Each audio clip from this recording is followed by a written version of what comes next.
সন্তান হারিয়ে বাবা মায়ের আহাজারি। গত ৮ মে বিকেলে আশুলিয়ার জামগড়া এলাকার নিজ বাড়ি থেকে বের হন কলেজ ছাত্র হৃদয়। এরপর থেকেই নিখোঁজ সে।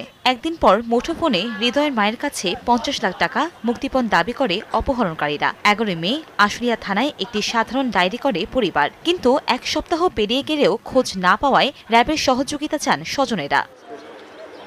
বুধবার রাতে জড়িত সন্দেহে একই গ্রামের পরাণকে আটক করে জিজ্ঞাসাবাদ করে র্যাব। এ সময় মুক্তিপণের টাকা না পেয়ে ক্ষুব্ধ হয়ে হৃদয়ের বন্ধু পরাণ, বাপ্পি, আকাশ ও শাহিন গলায় রশি পেঁচিয়ে তাকে শ্বাসরোধ করে হত্যা করে বলে স্বীকার করে। পরে তার দেয়া তথ্যমতে আশুলিয়া শ্রীপুরের একটি পুকুর থেকে হৃদয়ের লাশ উদ্ধার করা হয়, আর হত্যাকাণ্ডে জড়িত বাপ্পিকে টাঙ্গাইল ও মিরপুর থেকে শাহিনকে আটক করা হয়। বৃহস্পতিবার দুপুরে সংবাদ সম্মেলন করে বিষয়টি জানায় র্যাব। পরাণ এবং আকাশ আরও দুইজনের সহযোগিতায় তার হাত পা বেঁধে ফেলে